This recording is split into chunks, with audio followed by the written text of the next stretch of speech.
Hello, everyone. We are live again with the Bootcamp 2020, and today we are going to cover another service of AWS, which is XRay. And if time permits, we'll move to the Lambda layers. Let's see. Sajja, do you want to add anything? Yes, what we are going to basically also discuss is what's the difference between what is the functionality difference between X-ray and CloudWatch. We have already covered CloudWatch and compare and contrast the use cases for these two tools, both of them native to AWS. Let's start with the theory from Huma, and then we'll go from there. Okay, Assalamualaikum. So if we go by definition, X-ray help us in analyze and debug distributed application, the workflow of of different services and processes, internal workflow of that application deployed in the cloud. If I briefly compare it with CloudWatch, CloudWatch gave us metrics and logs data of individual specific services, that services activity in response to some event. But sometimes we may need a big picture, an entire workflow, a holistic view of our application, the processes in order to identify the performance issues. Then X-ray comes into picture. The moment the users start interacting with our application, let's say it makes some request, the entire logical workflow from the request to response is scanned by X-ray. We can also have individual scan of a single user at that particular user's interaction with our application. We get visualization so that we can see service maps. The services are even broken down according to that specific task that performs. It's not individual service like from request to response, it's Lambda, DynamoDB, but X-ray even breaks down in further into micro level so that we can see different services. And that's all. Cool. Okay, thank you so much. So I'm going to take it from here. Let me share my screen.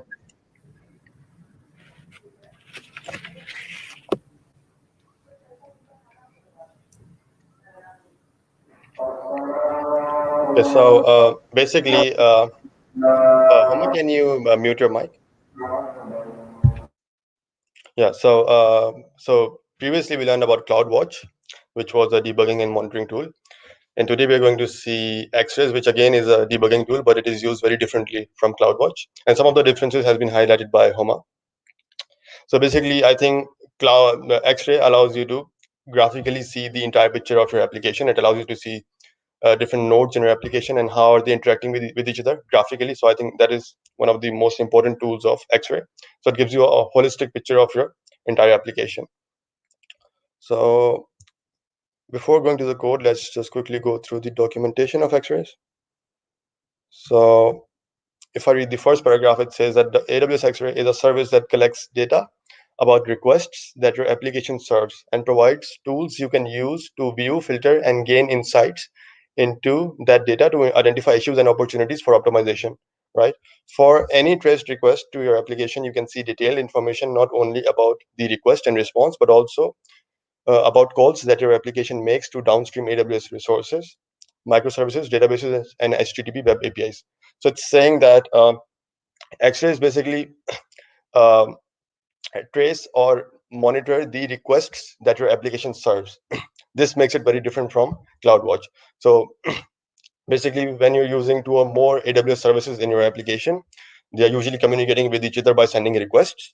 And XRay allows us to monitor or trace those requests and tell us data and tell us information about it, like where did the request originate from, where was it served, was it successful or not, what kind of payload was it carrying, and how long did it take to serve that request, and much more. So I think this is what actually discriminates X-ray from CloudWatch, that it actually the main functionality is to track or trace the requests. And what do you mean by request? So whenever two or more AWS services are communicating in your application, they communicate through requests. So you will have a better idea about it when I'll show you the examples. So let's move to the examples. Yeah, so we have 3 examples in our repository. So let's go to the first one.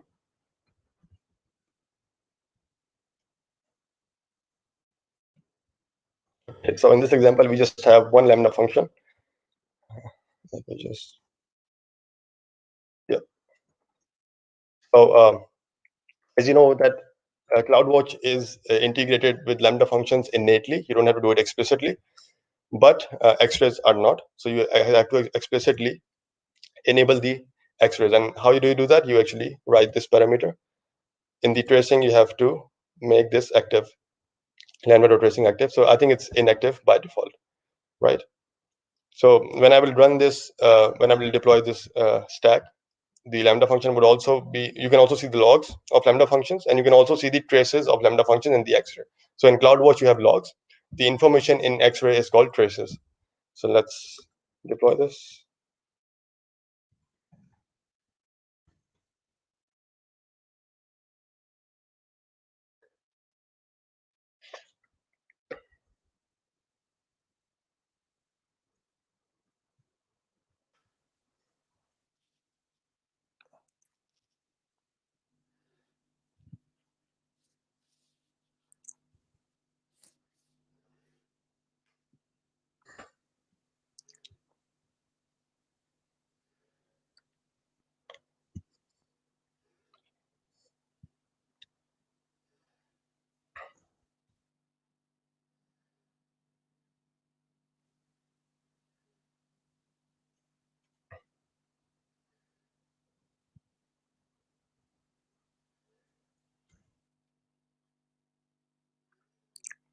Varis, we'll have to little bit zoom in. Oh, okay.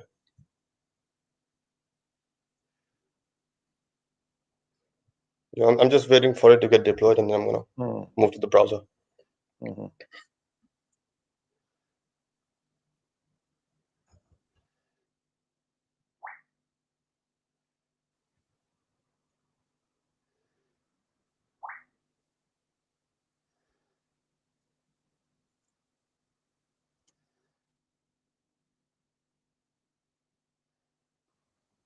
Okay. So you can see our Lambda function. Now when I'll run it, it will produce some logs in the CloudWatch, but it will also produce some traces in the X-ray. And I'll show you what traces are. So just click on the test. So this Lambda function is doing nothing. I think it's just logging the event. That's not important.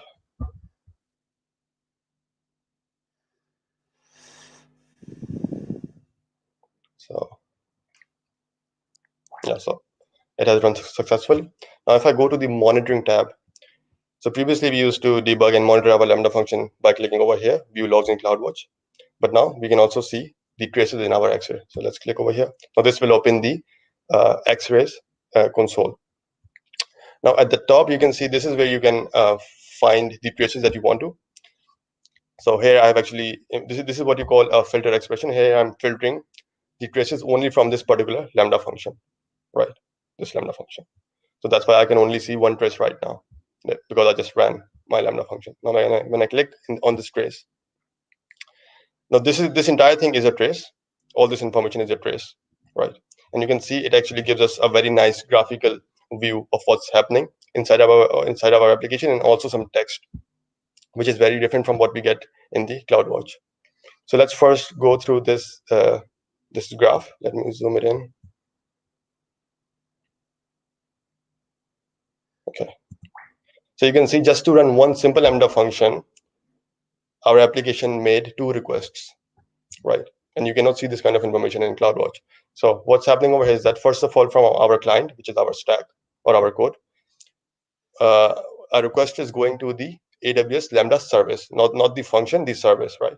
This is important to understand. So a request is going to AWS Lambda service, and this request was successful. So you can see it says there was one request that was 100% successful, and the request took 308 milliseconds to get served, right? And then when this Lambda service is receiving the request, it is making another request to create your Lambda function. So you can see it's written over here, Lambda function.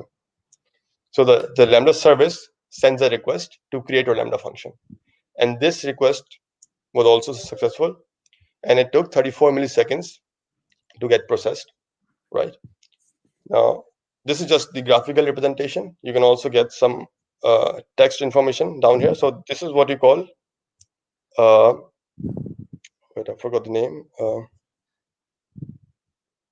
Yeah, I think it's called segments. Let me just verify the name. Yes, it's called segments. It's called segments, yeah.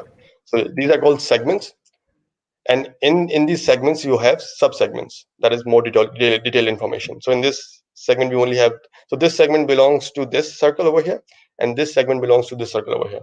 And this is some additional information about that circle, like was there any error, false, no errors, duration, start time, end time, and all that. So you can see in the first segment we only have one subsegment, only limited information that it only served one request. But in the second segment, if I can expand it, you can see we have a lot of more information. So first of all, it's saying it served a request that took 34 milliseconds, 34.2 to be exact. And then after that, it's showing some more information as well. It's saying that after the AWS Lambda service created our function, then the environment was initialized, and then the Lambda function was invoked, and then there was also some overhead processing. So you can also see the time that was taken by each process. So this was the time taken to process the request, and after that, this circle also initialized our environment that took 160 milliseconds. Then our function was invoked that took 14.6 milliseconds, and there were some overhead processing as well. There was some overhead processing as well that took 18.9 milliseconds. So you can see it gives you an entire picture of your application, right? So this was our first example. This was a very simple example. And let's move on to the next example.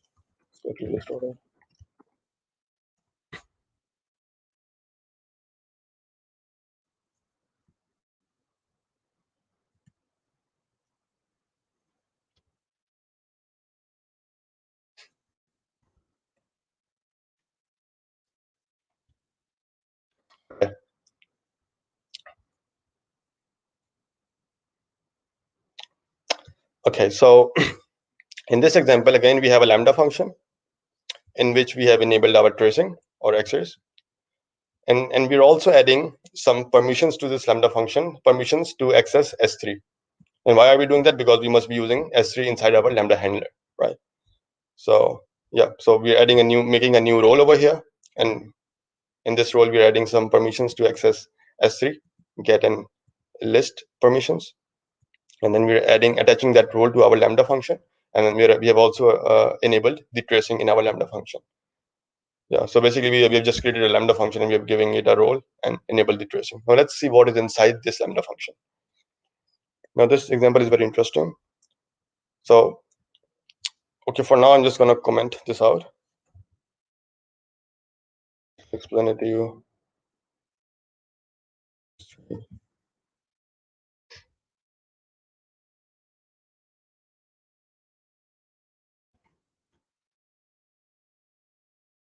So if you forget about the comments, then you can see this is a very simple Lambda function that is importing S3 library.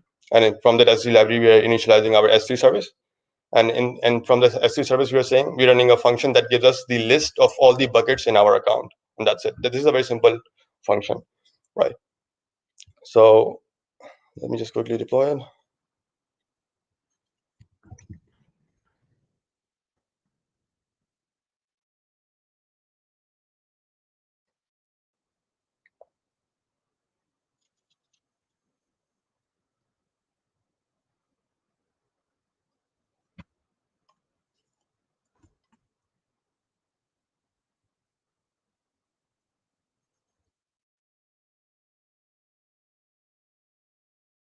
It's just going to return me all the S3 buckets that are available in my account.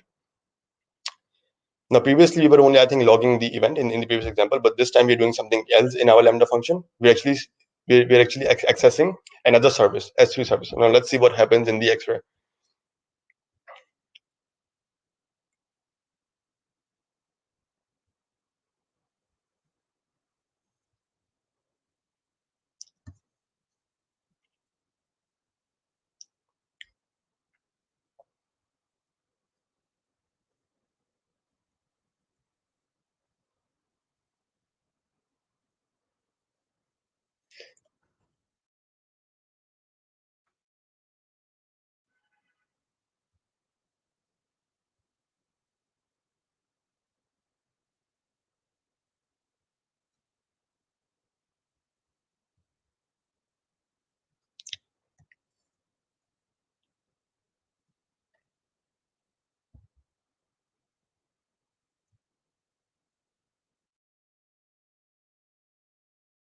So I'm going to run my function.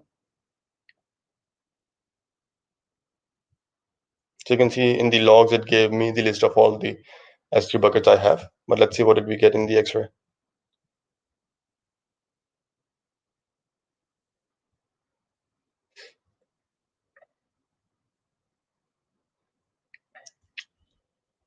So you can see the X-ray is exactly the same. Nothing changed, although we have added another service in our code. So, I mean, this is not exactly useful, right? Because if you keep adding services in your Lambda function, it won't show up here. The only reason Lambda function is being shown here because we explicitly enable retracing in the Lambda function. But what happens inside the Lambda function, X-ray doesn't know about it. So to enable that, we need to write some extra code. So if I go back to the Lambda function, so now if you want to trace the activity going on in the S3 bucket as well, you first have to import this library AWS XRay -SDK -core, and this library actually gives you a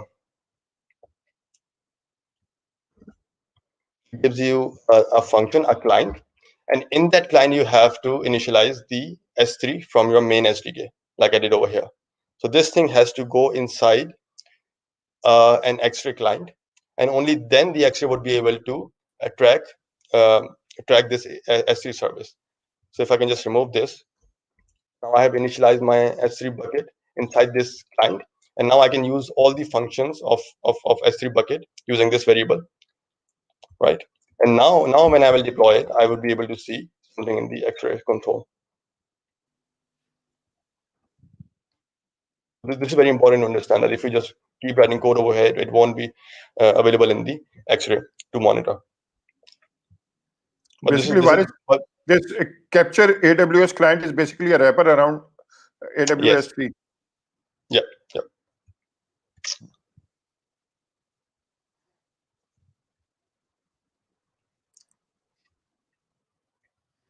So now you can see that our Lambda function is sending another request to the S3 service, right? Because services communicate through requests. So you would be able to see another request being made from the Lambda function to the S3 service.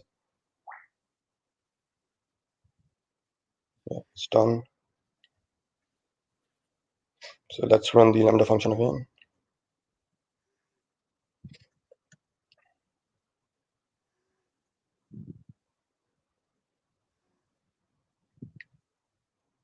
Just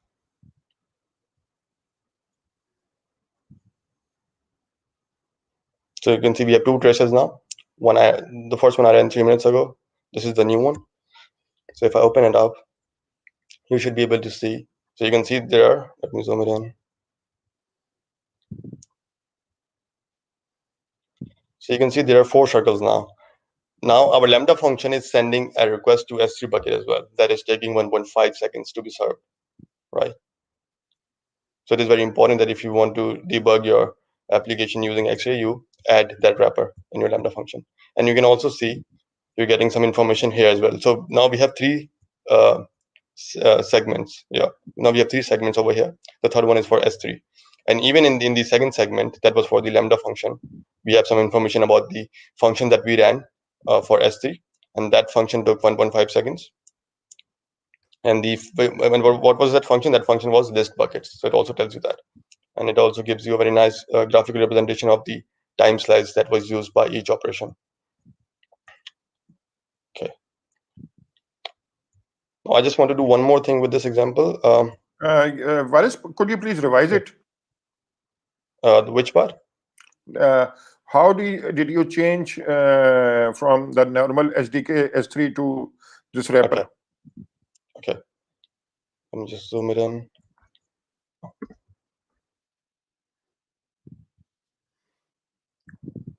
Okay. So normally you would write something like this: constant S3 equals to new AWS dot S3, right?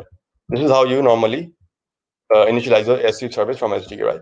But if you want to integrate it with XRay, you have to wrap it around a function provided by this library, right? So instead of directly initializing a service, you have to initialize it inside a wrapper or a method provided by this library. So AWS XRay dot capture AWS client, and inside this client you have to initialize your S3 service, and then you can use all the functions that were available in this variable using this variable as well. So But therefore, now that there's no change in the code of the CDK code.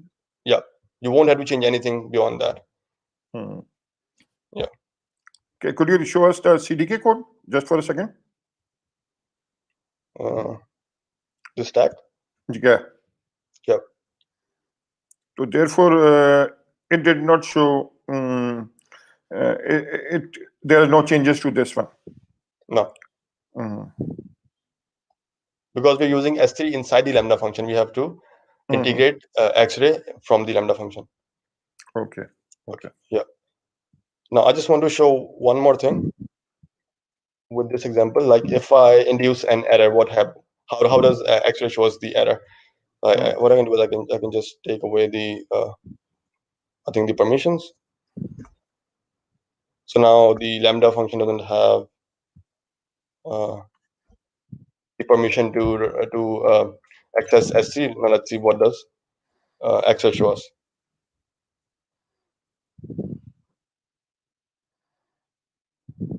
I think there should be an error over here, somewhere in between, because the Lambda function would try to send a request to the S3, and it would be like denied. Oh, I haven't actually tried this before. Let's see what happens.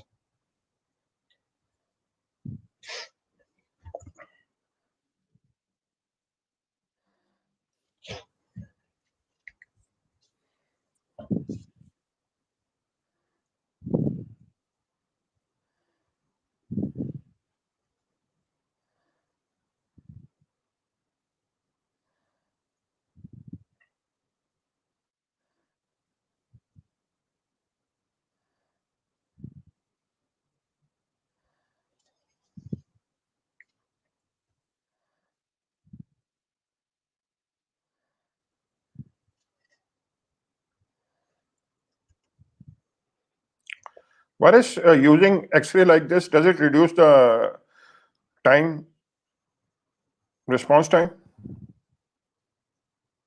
What do you mean? Because we have a wrapper on the X-ray API calls. Does it take time?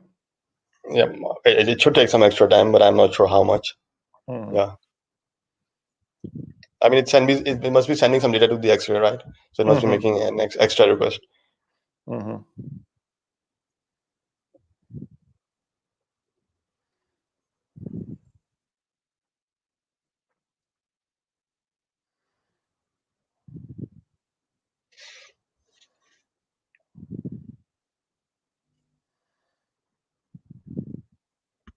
Okay, it's done.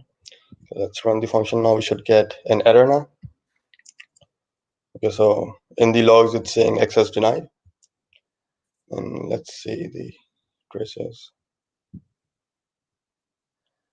So now we should have 3 traces. This is the youngest one according to the age, and should have an error. Yeah. So you can see an error over here. Zoom it in. So it says there's one request, but there was an error. Let's see if you can get some information about the error. So you can see it says over here access denied. And click here for details.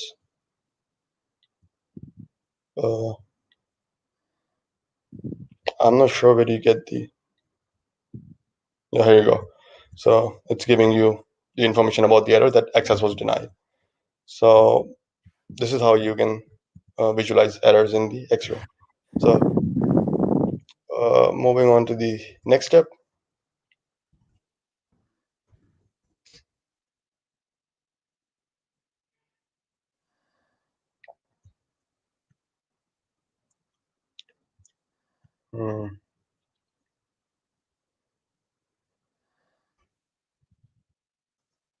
Okay, again, the CDK, the stack code is exactly the same as the last step.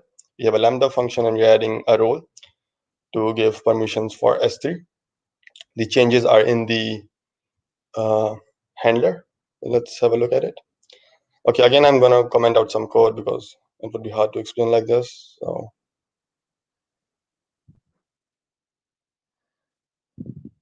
okay, just remove this. Okay, and so right now, the code is exactly the same as the last example. We are creating a wrapper and initializing S3 inside it, and then we're listing all the buckets that we have in our account. The code is exactly the same, but there's just one additional thing, that is this function. We have created a function over here that is generating a random ID. You don't need to know what's happening inside it. It's just returning a random ID, right? So let's say if I want to run this function over here, right? And I also want to monitor it. I also want to make a subsegment of it. Like I also want to monitor the function over here in the subsegment. Now, if I just call it directly over here, it won't be shown in the X-ray, right? And especially in this case, we're not even sending a request to anything. We just want to monitor an internal piece of code in the Lambda handler. Now to do this, you need to create a subsegment.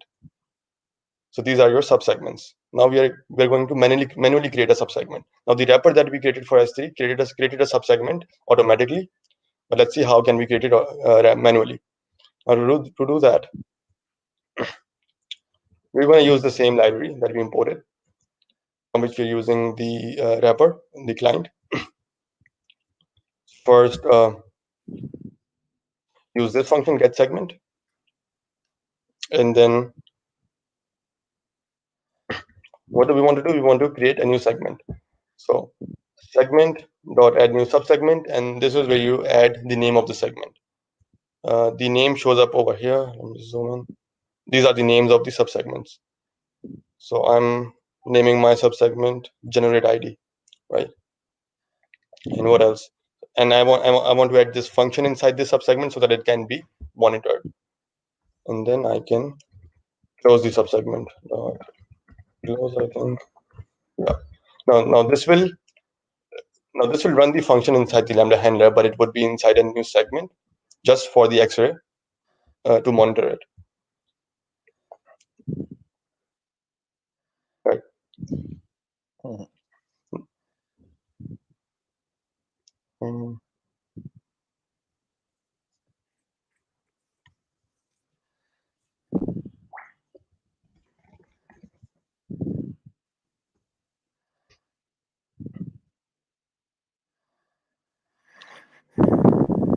Now, meanwhile, it's getting deployed. I will just add some more code to it, then I'll deploy it again. So now this will be shown in the subsegment of this Lambda function over here, and we'll see some time and whatever, right? Now, what if you want to add some annotations to it? Now, annotation is basically just, you can say, some extra data that you can add in a subsegment, but it can be used to filter the traces that I'll show you later. So first of all, let me just show you how to add annotations. Annotation, which just basically means adding some metadata or some kind of data to the subsegment. So again, so this code is written up here. I'm just going to delete this from here, and let's uncomment this. Right. So this is, again, the code is almost the same. We created a segment, initialized a segment, and we created it, named it generate ID. And now instead of just running this function inside this segment, we're creating 3 constants. And in the ID, we are running this function. And in the name, we're just hard coding some name. And in the company, you can write anything. We just written Cloud. And then we're adding 3 annotations to this segment. So add annotation, the first annotation, the key is user ID, the value is this, our random ID, then the username is this variable, user company is this variable, and then we're closing the segment, right? So in this segment, we are, number 1, running this function, right? Running this function, and then adding some annotations to this segment as well. So, okay, let me just cancel the deployment of the previous code and just show you this one. Because in this one, we are running the code as well as we're adding some annotations. Then I'll show you how can we use these annotations to filter the traces. Save some time.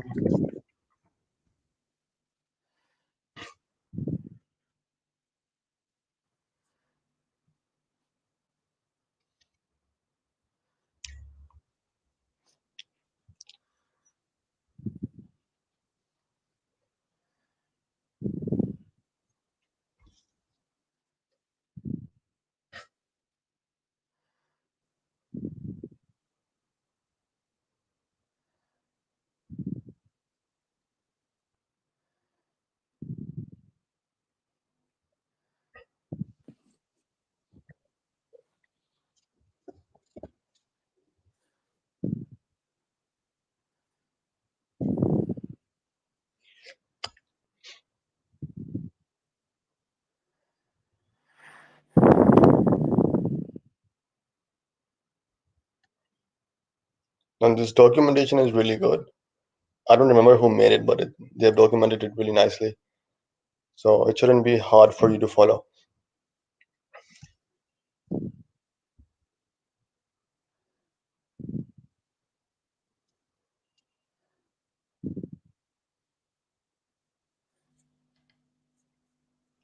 It's done.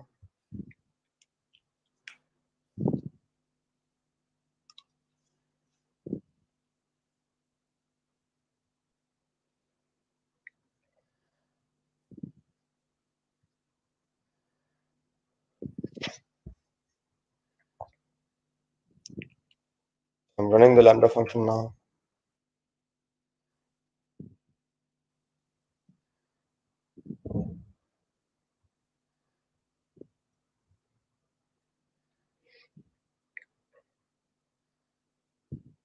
Okay.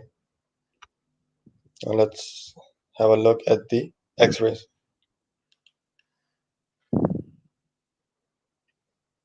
So we just have one X-ray for this particular function because we have added a filter expression over here.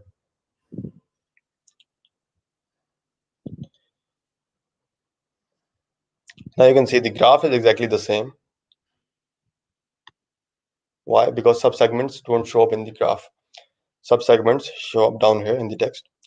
So now you can see we have an additional subsegment over here with the name of generate ID, because that is the name we gave to it, right?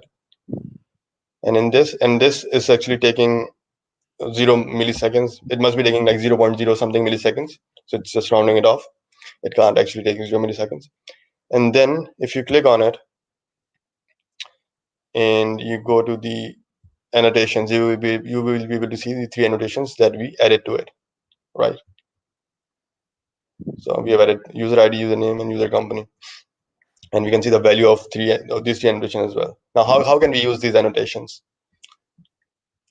Now to use them, if I go over here,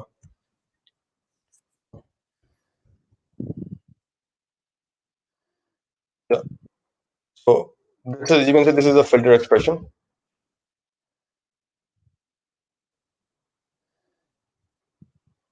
It's just, yeah. So this search bar over here, if I go back to traces, the search bar over here takes filter expressions. So like for example, this is a filter expression to just get the traces for this particular service or Lambda function, right? So I can actually replace it with this thing. So this is saying that I want all the traces that has annotations, and in that annotation we should have a key of user company, and the value of the user company should be PanaCloud. Now if this is true for any trace, I want that. If I click enter, there should be just one, this one that we just made, and yeah, here you go. So these can be used to filter out traces. And be mindful that the annotation is only on this particular subsegment. It's not there on any other segment, and even then it can filter it out for us. Now it would be quite it would be a waste of time to like write this every time, this filter expression. You can also create a shortcut for it, and you can do it by going to groups over here. You can create a new group. You can name it anything you want. I can just write it PanaCloud. And in the filter expression, you can just paste your filter expression. They've also given you an example filter expression over here. Like you can, I think you can check many other parameters. Right now, I'm just checking for the annotation. And then you can just create it. There are also some extra other features, like do you want to add a filter using some tags, or yeah, I'm not sure what this is. I think this is a new feature that they just released. It says new over here, so I'm not really sure what this is. So create group.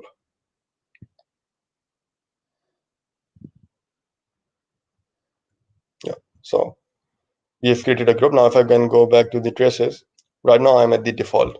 If I click on the PanaCloud, it's going to automatically filter the traces for me that have PanaCloud in the company name. So you can see it gave me one trace over here, but if I go back to default, it will show me, I think, all the traces. Yeah. So this basically covers up the XRay. So do we have time? Can we move to Lambda layers? Yes, we have time. We have just, I think we have a lot of time. We have just covered 35 minutes of the class. Okay.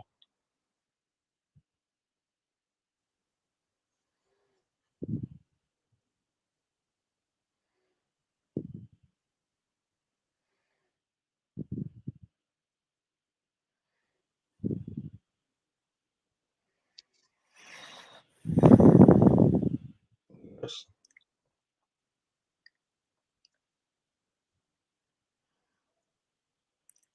Or Varis, I think we need to slow down. Let's finish the class. Why? Because our Urdu section is one step behind us. Oh, okay. Okay. So we want to give them time to catch up. Okay. Due No to some problem. technical difficulty, they were not able to take the class. So therefore, we'll give them time to catch up, and we'll go from there. Okay. Okay. Thank you. Thank you so much, everybody. Bye bye. Zeeshan bhai, bye. Okay. Bye. Bye, everyone.